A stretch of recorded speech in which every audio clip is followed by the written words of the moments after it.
सही मात्रा में डाले जाते हैं, उसे सही आंच पर पकाया जाए, सही समय तक रखा जाए, तब जाकर वो एक बहुत टेस्टी दाल बनती है। यस, उसी तरह से जो सफलता है दोस्तों, उसके भी कुछ मसाले हैं, कुछ व्यंजन हैं उसके। वो क्या है मैं आज उसकी बात आपसे करूंगा, लेकिन उससे पहले मैं सफलता की परिभाषा पूछना चाहता हूं कि आपके लिए सफलता है क्या? सफलता की परिभाषा है क्या? कोई बताना चाहेगा? जी।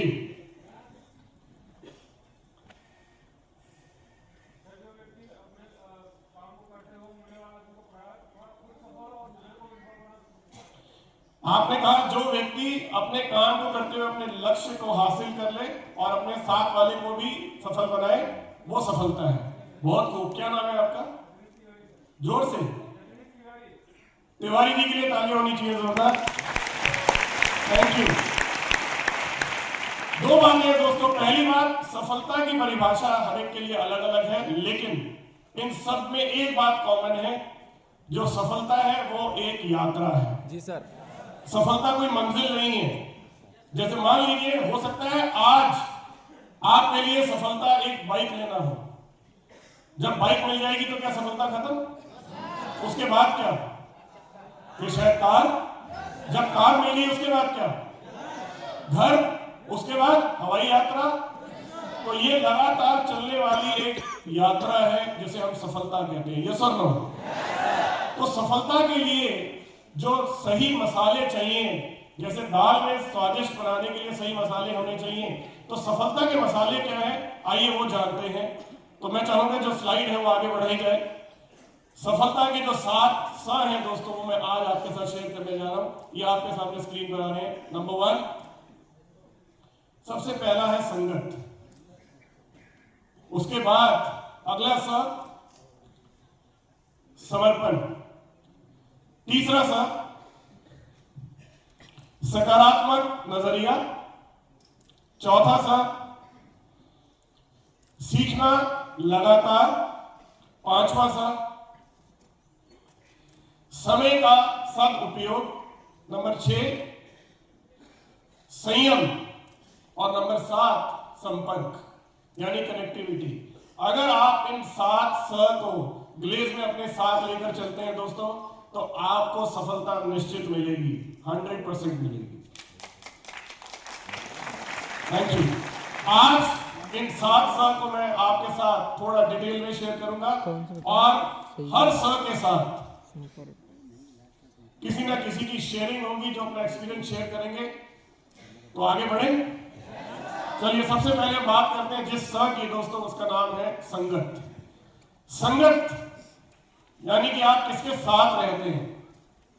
वो कहते हैं ना, जैसी संगत, सुना है ना आप लोगों ने, जैसी संगत, क्योंकि जो आप चुनते हैं वही आप बनते हैं। जो लाइफ में जिन लोगों के साथ उठना बैठना आप चूज करते हैं, आप बिल्कुल वैसे ही बनते हैं। संगत के ऊपर एक छोटी सी स्टोरी मैं आपके साथ शेयर करता हूं दोस्तों। एक सेठ जी थे, वो बहुत पैसे वाले थे, बहुत अच्छा व्यापार करते थे, लेकिन उसके साथ साथ उनका जो मेन जीवन का लक्ष्य था वो था लोगों की सेवा करना। वो हमेशा सेवा में रहते थे, लोगों को ज्ञान देते थे, सिखाते थे। उन्होंने अपना पूरा जीवन इसी में बिता दिया। जब उनका अंतिम समय आया तो उन्होंने अपने बेटे को बुलाया और उन्होंने बोला कि मैंने अपना जीवन समाज के लिए समर्पित कर दिया है, अब मेरा वक्त जाने का है, तो मैं जाते हुए तुम्हें भी कुछ सिखाना चाहता हूं, तुम्हें कुछ सीख देकर जाना चाहता हूं। तो उन्होंने अपने बेटे को बोला, आप एक काम करो, एक कोयला का जो टुकड़ा है थोड़ा सा वो ले आओ, और चंदन, ये 2 चीजें मेरे पास लेकर आओ। तो शुरू में बेटे को बड़ा अटपटा लगा, लेकिन उसने कहा कि पिताजी कह रहे तो जरूर कोई बात होगी। तो वो गया, उसने रसोई में से कोयला उठाया और ले आया। संयोगवश वहां पर उस घर में चंदन की भी छोटी सी एक टुकड़ा रखा हुआ था, उसने वो भी उठा लिया। वो जब दोनों लेकर आया पिताजी के पास, तो पिताजी ने बोला, अब एक काम करो, इसे नीचे फेंक दो। उसने दोनों को नीचे फेंक दिया और हाथ धोने जाने लगा। पिताजी ने बोला, ठहरो, मेरे पास आओ। जब वो आया तो उसके बाद उन्होंने सबसे पहले उसका वो हाथ पकड़ा जिसमें कोयला था। उन्होंने बोला, देखा, कोयला छोड़ने के बाद भी तुम्हारा हाथ जो है काला हो गया। ऐसा ही बुरे लोगों की संगत के साथ भी होता है। अगर आप एक बार इनके साथ जुड़ जाओ तो जीवन भर की बदनामी तो मिलती मिलती है, अगर ये आपको छोड़ भी दें तो भी वो दाग हमेशा आपके सिर पे रह जाता है। और उसी दूसरे हाथ में जब उन्होंने देखा तो उन्होंने बोला, इसको सूंघो, इसकी खुशबू, इसकी महक अभी भी तुम्हारे हाथ में है। क्यों? क्योंकि अगर आप अच्छे लोगों की संगत में रहते हो तो ज्ञान तो मिलता ही मिलता है, लेकिन जब उनकी संगत नहीं भी होती तो भी उसकी महक कभी नहीं जाती।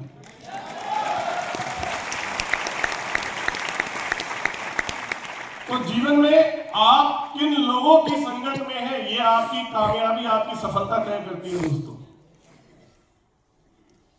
मैं बहुत खुशकिस्मत हूं कि मुझे बहुत सही समय पर एक दोस्त के रूप में, एक अपलाइन के रूप में चेतन सर का साथ मिला, संजीव सर का साथ मिला, सहजपाल अंकल जो हमारे गुरु समान है उनका साथ मिला।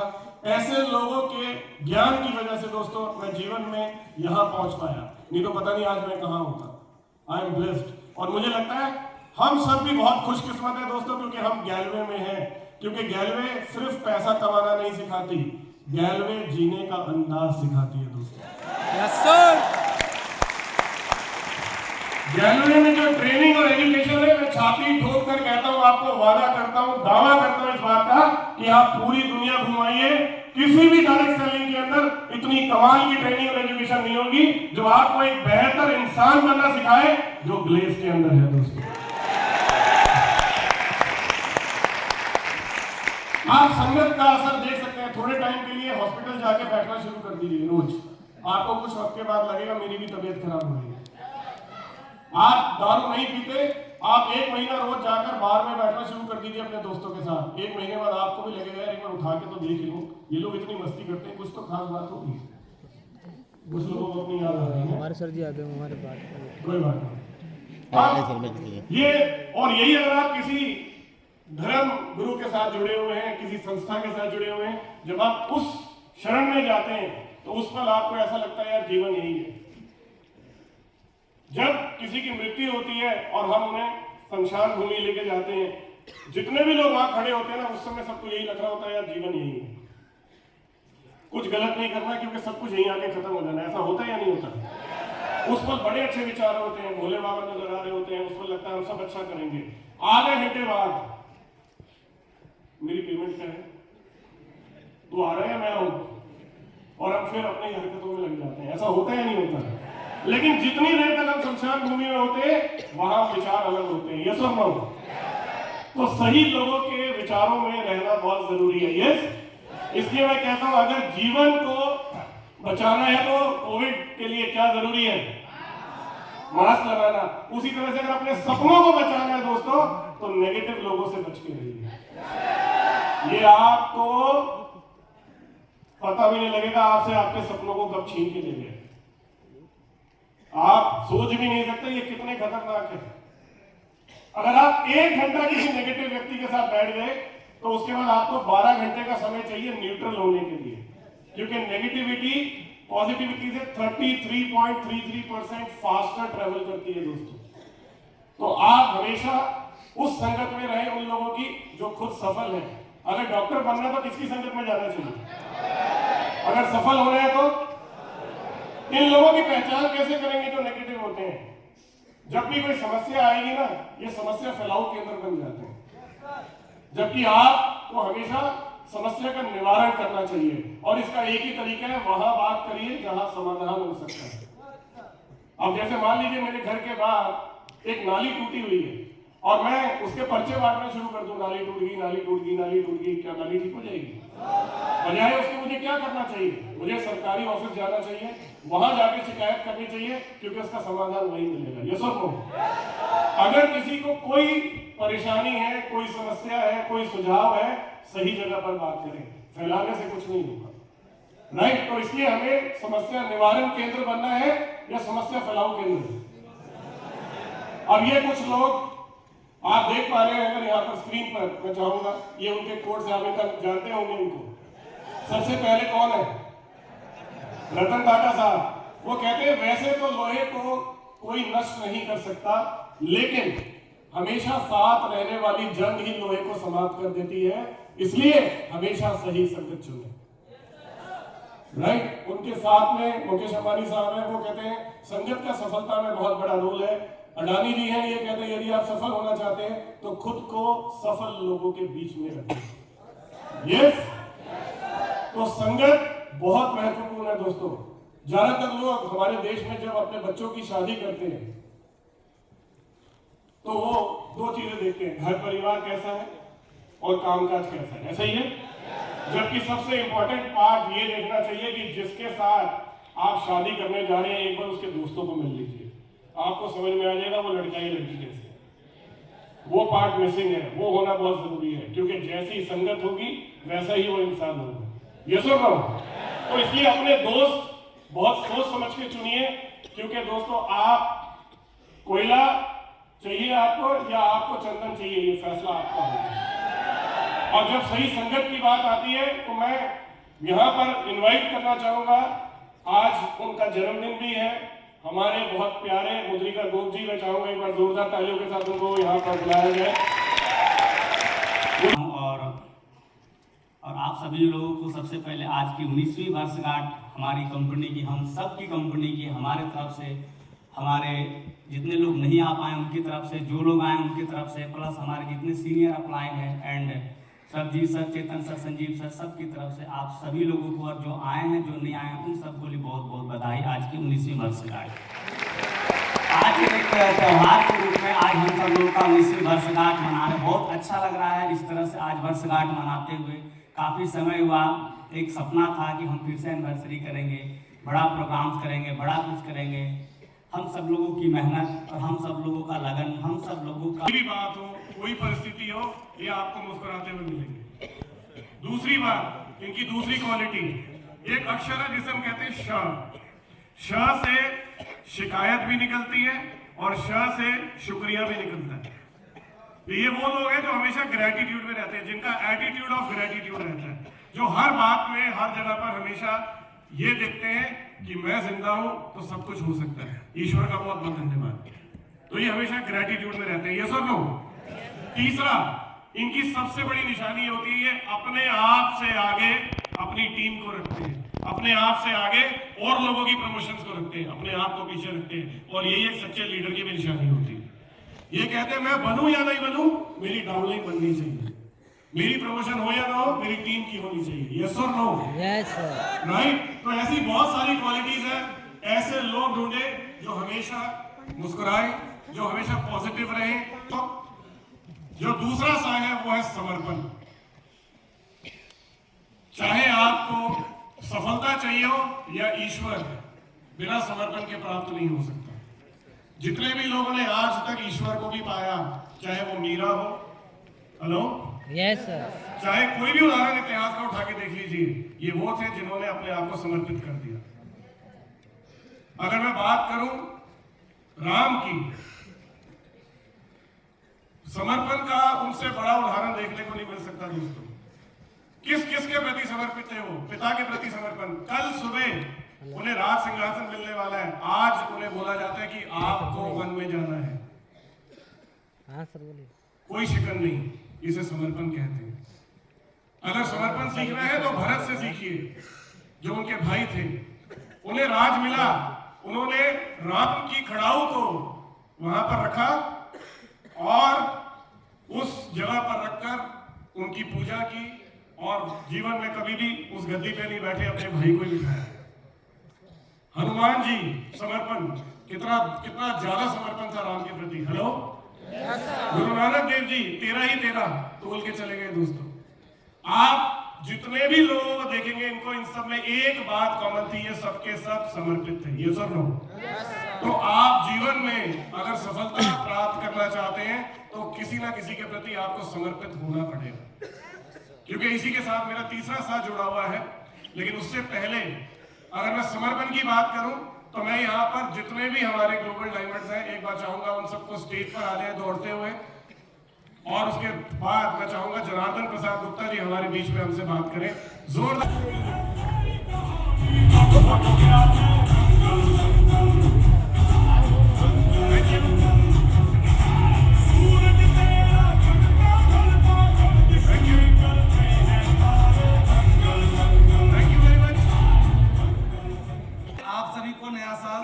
मुबारक हो।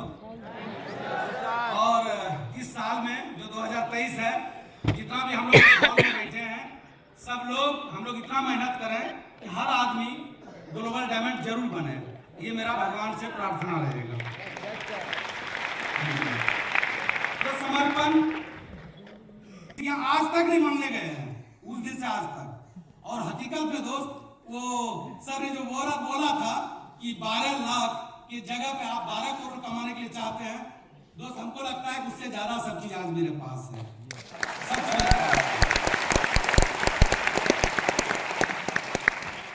हमने बोले थे कि सर को बिहार लेकर के जाएंगे फ्रेंचाइजी, तो बोला था कि 2-3 साल संघर्ष करना पड़ेगा। हमने सर मरते दम तक करते रहेंगे। और साथ में मेरे साथ में राजू भाई था, वो बोला था भैया कदम से कदम मिलाकर हम चलते रहेंगे साथ में। बहुत पीछे करिएगा। यहां पर आपको छिपकली नजर आ रही है, दिख रही है? एक छिपकली वो है जो नीचे पहले जमीन पर है, जमीन से चलते हुए छत पे जा रही है, दीवार पर चढ़ी और फाइनली छत पे आ गई। अब जब छत पर होती है छिपकली तो कैसे होती है? ऐसे ही, राइट? बहुत सारी छिपकली के मन में ये भ्रम आ जाता है कि ये दीवार मैंने रोकी हुई है, अगर मैं ऐसे हट जाऊंगी तो छत गिर जाएगी। लेकिन क्या ऐसा है? ना सर। तो बहुत सारे लीडर यहां चूक कर जाते हैं कि जब वो छत पर पहुंच जाते हैं तो वहां पर सुनना बंद कर देते हैं, वहां सीखना बंद कर देते हैं। तो मेरा सुझाव ये है दोस्तों, आप जीवन में कहीं भी पहुंच जाए, अपलाइन हमेशा अपलाइन रहेगी। Yes sir. और रही बात ग्लेज की, तो जो बात जनार्दन ने बोली है, चाहे कोविड आ गया हो, हम सब कोविड से निकल के आ गए हो, ग्लेज थी, ग्लेज है और ग्लेज रहेगी। ग्लेज रहेगी। Yes sir. इसका कारण है क्योंकि ग्लेज इन सब की वजह से है, आप सबकी वजह से है। जब तक सूरज चांद रहेगा, ग्लेज तेरा नाम रहेगा। यस? क्या मैं सही कह रहा हूं? यस। तो दोस्तों, समर्पित होइए। समर्पण एक बार कर दिया तो फिर उसके बाद एक चीज जीवन में कभी अपने आगे मत लाइएगा, और वो है अहंकार। क्योंकि जब अहंकार आता है ना, जिस दरवाजे से अहंकार अंदर आता है, उसी दरवाजे से समर्पण बाहर चला जाता है। अहंकार आ जाता है, उससे बच के रहिए।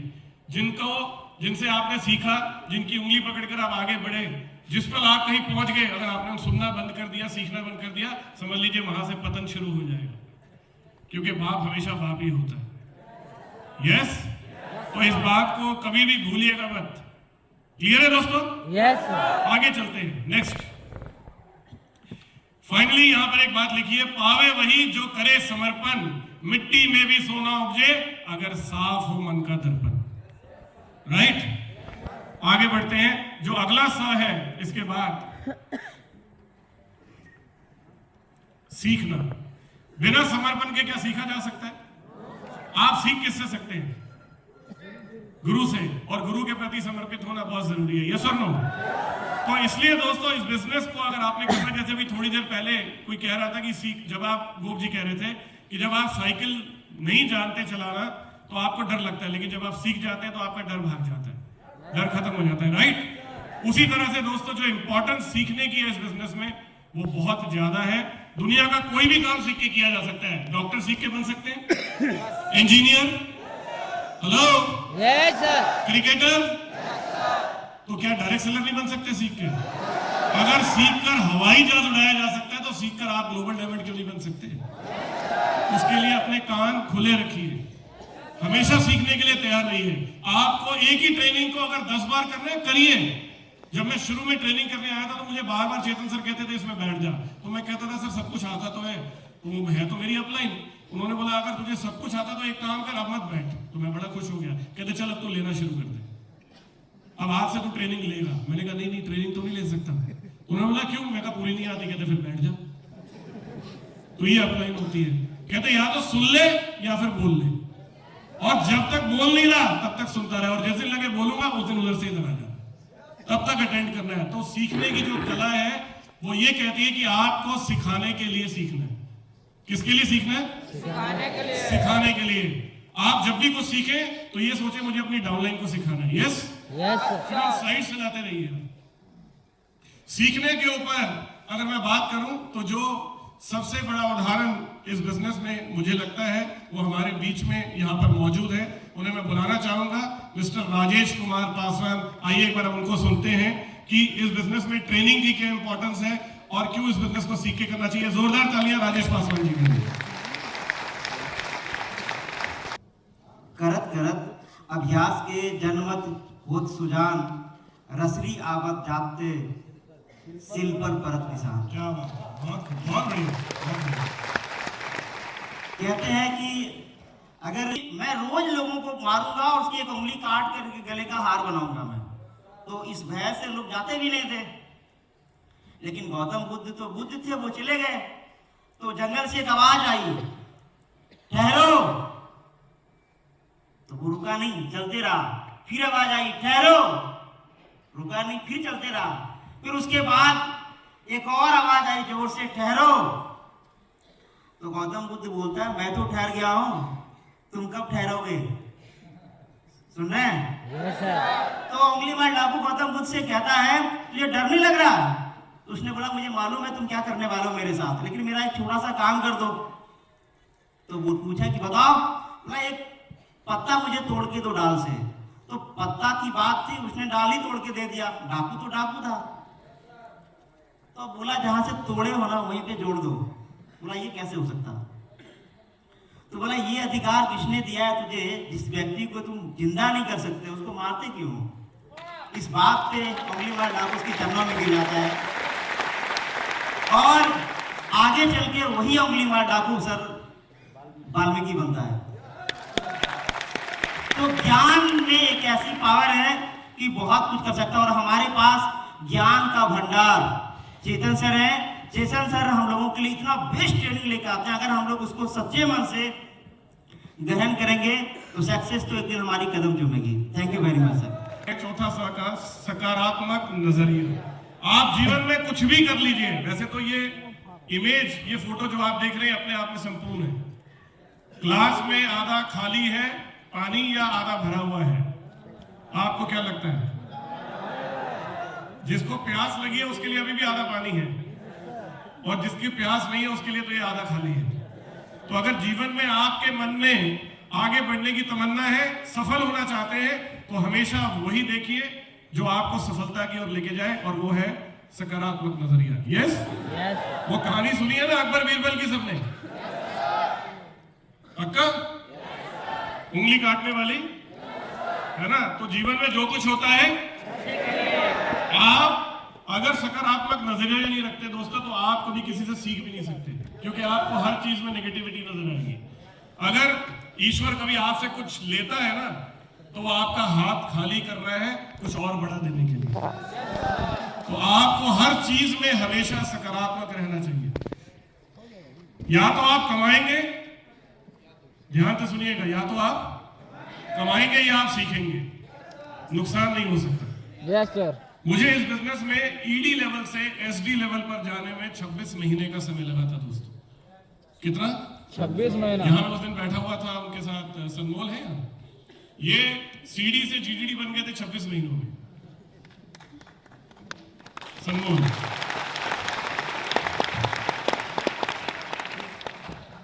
मैंने एक बात देख ली, आपने मेरे लिए ताली नहीं बजाई क्योंकि मुझे 26 महीने लगे ईडी से एसडी लेकिन मैं आपको एक बात बता दूं, आज मैंने जीवन में जो कुछ भी सीखा है, वो सबसे ज्यादा जो मैंने अपनी लाइफ में मेरा लर्निंग का फेज था, वो 26 महीने थे दोस्तों। उन 26 महीनों में मैंने सीखा नेटवर्क कैसे गिर।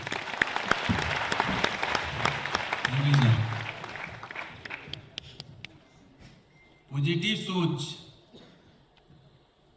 जैसे सकारात्मक नजरिया की बात कर रहे थे सर, जैसे मैं आपको बताऊं अपने बारे, तो मैं बिहार से जमुई डिस्ट्रिक्ट का रहने वाला हूं। राह कठिन हो जितनी संकल्प मजबूत हो मेरा, राह कठिन हो जितनी संकल्प मजबूत हो मेरा, नजर कमजोर हो जितनी नजरिया मजबूत हो मेरा, क्योंकि नजरिया ही बनता है जीत का जरिया। तो आपका पॉजिटिव सोचना बहुत जरूरी है। वाकई में अभी उदय के पास टाइम कम था, क्योंकि ये एक ऐसा उदाहरण है, अभी इन्होंने बहुत सारी बातें नहीं बताई है, मैं आपको बताता हूं। दिल्ली उपयोग, टाइम इज मनी, हम सबने सुना होगा। यस, लिखा हुआ है समय उसी का आता है जिसे अपने समय का सदुपयोग करना आता है। Hello, time is money. यहां पर मैं आपको चित्र में दो चीजें दिखाऊंगा, ध्यान से देखिए। एक तरफ है मक्खी और एक है मधुमक्खी। देखिए कभी आप लोगों ने मक्खी और मधुमक्खी, ये दोनों ही 8 घंटे उड़ती हैं, दोनों ही पूरा दिन बिजी रहती हैं, लेकिन जो मक्खी है साहब वो प्रोडक्टिव नहीं है, मधुमक्खी प्रोडक्टिव काम करती है। तो कुछ लोग होते हैं जो सुबह से लेकर रात तक कहते हैं मैं बिजी बहुत हूं, लेकिन बिजी रहना जरूरी है या प्रोडक्टिव होना जरूरी है? तो आप ये देखें, जो भी काम आप कर रहे हैं क्या उसमें प्रोडक्टिविटी है या नहीं। सिर्फ व्यस्त मत रहिए, प्रोडक्टिव रहिए, क्योंकि time is very very important. आज 4 जनवरी 2023 है। ये दिन आपके जीवन में दोबारा लौट के नहीं आएगा। तो हर मिनट हर सेकंड इंपॉर्टेंट है। अपने आप को प्रोडक्टिव बनाए, सिर्फ समय काटे नहीं। लीडर कभी भी टाइम को पास नहीं करते, वो हमेशा प्रोडक्टिविटी के साथ काम करते हैं। यस और no? Yes sir. Right, next. अपने समय को व्यवस्थित करें। एक फॉर्मूला है जिसे मैं हमेशा बोलता हूं, 888 का फॉर्मूला। अपने दिन को 3 हिस्सों में बांट दीजिए। 24 घंटे हैं हमारे सबके पास, राइट? सफल लोग कैसे काम करते हैं दोस्तों? वो अपने दिन को 3 हिस्सों में बांटते हैं। 8 घंटे आपके काम के, 8 घंटे आपके आराम के, और 8 घंटे आपकी सेहत के लिए, अपनी कोई हॉबी है उसके लिए, और अपने परिवार के लिए।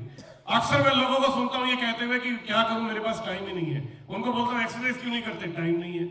ये काम क्यों नहीं करते? टाइम नहीं है। बात टाइम की नहीं है, आप व्यवस्थित नहीं है। और इस सबसे बड़ी समस्या है हमारा मोबाइल फोन। सुबह जब नींद खुलती है ना, तो बजाय बिस्तर से बाहर निकलने के हम सबसे पहले हाथ मारते हैं और उठाते हैं फोन, और उसके बाद हम ज्ञान लेते भी हैं और देते भी हैं। चलो आज मैसेज खेलते हैं, खूब सारा ज्ञान। आधा घंटा 1 घंटा व्हाट्सएप, फेसबुक, इंस्टाग्राम, रील्स, इधर तमाशा क्या चल रहा है, उधर क्या चल रहा है। अरे अपने जीवन में तो देख लो क्या चल रहा है भाई। सबसे ज्यादा प्रॉब्लम है टाइम। आपको सोशल मीडिया में रहना जरूर रहे, लेकिन उसका भी टाइम बनाए कि ये 1 घंटा मैं रोज सोशल मीडिया यूज करूंगा, कोई परेशानी नहीं है, लेकिन क्या वो व्यवस्थित होकर किया जा सकता है? हेलो, तो यहाँ एक मेजर प्रॉब्लम है। हम कभी भी कुछ भी करने लग जाते हैं, यहाँ तक कि अपनी डाउनलाइंस को भी बोलिए अगर मेरे से फोन पे संपर्क करना है तो मैं इतने बजे से इतने बजे के बीच में अवेलेबल हूँ, और उसके अलावा करना हो तो तभी करना जब कोई बहुत मेजर प्रॉब्लम हो, क्योंकि आपका टाइम भी कीमती है। अगर आप दुनिया के किसी भी सफल व्यक्ति से मिलना चाहेंगे, आपको क्या लगता है वो खाली बैठे होते हैं क्या? आपको सबसे पहले उनसे अपॉइंटमेंट लेना पड़ेगा, उनकी डायरी में वो चेक करेंगे टाइम कब का है, यस और नो? लेकिन आप अपने बारे में सोचिए। अभी उधर एक बात बोली बड़ी अच्छी कि मैं अपने आप को शेर समझता हूं। क्या आप अपने आप को सफल समझते हैं? तो फिर सफल व्यक्ति की तरह बिहेव करिए। अपने टाइम को यूटिलाइज करें, वेस्ट ना करें। कभी भी किसी का फोन उठा के बात मत करिए, कभी भी सोशल मीडिया पे मत चले जाएं। टाइम को व्यवस्थित करें। ज्यादा मानता हूं उनका नाम राजेश कुमार मोदी है। चाहे दुनिया के किसी भी कोने में हो, वो समय से उठते हैं, समय से अपना काम करते हैं, एसईपी भी करते हैं, सारे काम व्यवस्थित होकर करते हैं। जोरदार तालियां राजेश कुमार मोदी जी के लिए।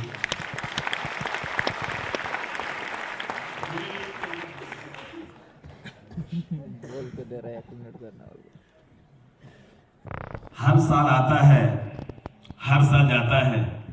इस साल आप सब लोगों को वो सब मिले जो आप सब लोगों का दिल चाहता है। Happy new year 2023। दोस्तों आज भी संगत, दूसरा, समर्पण, तीसरा, चौथा, पांचवा, समय का सदुपयोग, छठा, संयम, पेशेंस।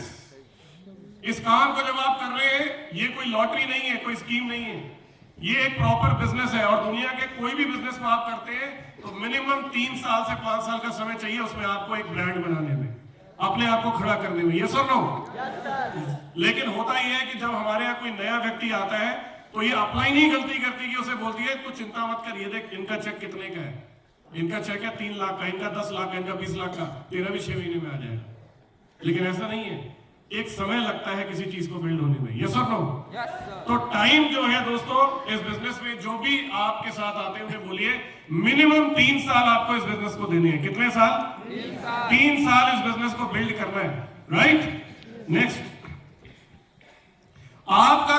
कंपटीशन खुद से है। ज्यादातर लोग पेशेंस इसलिए खो देते हैं, संयम इसलिए खो देते हैं क्योंकि वो किसी दूसरे से कंपटीशन कर बैठते हैं। आपको सिर्फ ये देखना है क्या हर महीने आपने पहले से ज्यादा पीवी किया या नहीं, क्या हर महीने आपने पहले से ज्यादा बीवी का बिजनेस किया या नहीं, क्या हर महीने आपने पहले से ज्यादा प्लान दिए या नहीं। हेलो, क्योंकि आपका कंपटीशन किससे है? खुद से। क्या आपने पहले से ज्यादा लोग एलसीसी में क्वालिफाई कराए या नहीं, क्या आपने इस महीने पिछले महीने से ज्यादा गेस्ट इंट्रोड्यूस किए या नहीं, क्या आपने इस बार पहले से ज्यादा शेयरिंग की या नहीं। ये आपका कंपटीशन होना चाहिए कि हर महीने मुझे पिछले से और बेहतर करना है, हर महीने बीवी ज्यादा करने हैं, हर महीने बीवी ज्यादा करने हैं, हर महीने ट्रेनिंग ज्यादा लेनी है, प्लान ज्यादा देने हैं। अगर आपका ये कंपटीशन अपने आप से चलता रहेगा तो आप लगातार बेहतर बेहतर बेहतर होते जाएंगे और एक दिन आप जीडी बन जाएंगे दोस्तों। नेक्स्ट, ये बहुत सारे लोग हैं दोस्तों जिनको आप स्क्रीन पे देख रहे हैं। जनार्दन कुमार तांती 15 साल में एलडीडी बने, राजेश पासवान जी 13 साल में एलडीडी तक पहुंचे, किरण है 14 साल में वो एलडीडी बनी, 8 साल 10 साल, ये सारे उदाहरण वो है। और ऐसे भरे पड़े बहुत सारे लोग जिन्होंने एलडीडी जीडीडी के प्रमोशन 12 साल 14 साल 15 साल 16 साल में जाके अचीव किए। लेकिन ये समय व्यर्थ नहीं गया, उन सबको बड़ी कामयाबी मिली और उन्होंने अच्छा पैसा भी कमाया। ये सुन लो, ऐसे ही एक साथी हमारे साथ यहाँ मौजूद है। Thank you sir. नमस्कार गिरने परिवार। सर ने मुझे बात करने का मौका दिया है संयम के बारे में। तो दोस्तों, जब मैं दोहरी आपके अंदर, ये बहुत बड़ी शब्द है संयम। हम कैसे अपने अंदर लाते थे संयम? जैसे चेतन सर ने बोला कि अगर कोई सीडी से जीडीडी ग्लेज में एक भी आदमी बना तो सब बन सकता है। इन छोटी छोटी प्रमोशन से हम अपने अंदर विश्वास पैदा करते थे। आपकी विश्वास ही आपकी संयम होता है। जिस दिन आप अपनी विश्वास को खो देंगे, आप अपनी संयम खो देंगे। मुझे कोई हिला नहीं सकता है, क्यों? मुझे विश्वास है। मुझे कोई कितना भी आकर प्लान दे दे कि आप कोई, कई बार ऐसा होता है, आप कहते हैं यार कि नेटवर्क वीक हो गया है, कनेक्शन छूट गया है, ऐसा होता ही नहीं होता। तो जिस भी अगर आप कवरेज एरिया से दूर चले गए तो फोन काम। हमारे बिजनेस में भी जो कवरेज एरिया है ये बहुत इंपॉर्टेंट है आपको इस बिजनेस में जिंदा रखने के लिए। और कवरेज एरिया वहां है जहां अपलाइन होती है, ये हमारा सिग्नल का टावर होती है। तो अगर संपर्क बनाए रखना है इस बिजनेस में, अगर सफल होना है तो अपलाइन के साथ संपर्क बना के रखें। पावर हाउस पे जाएं, अचीवमेंट डे पे जाएं, हर ट्रेनिंग में जाएं, बार बार अटेंड करें। क्योंकि मैंने पहली बात बोली थी, कितनी बार सुनना है और कब तक सुनना है? कब तक सुनना है? कब तक सुनना है? जब तक आप खुद यहाँ खड़े होकर बोलने लायक ना हो जाए। ये सुन लो, तो हमेशा जब भी मौका लगे अपलाइन बुलाए तो दौड़ते हुए जाए। अगर आप 2 दिन तक अपने फोन को चार्ज नहीं करेंगे तो क्या होगा? 2 दिन खाना नहीं खाएंगे तो क्या होगा? 2 दिन सोएंगे नहीं तो क्या होगा? और 2 दिन अपलाइन से नहीं मिलेंगे तो भी नाम। क्योंकि 2 सेमिनार चल रहे हैं।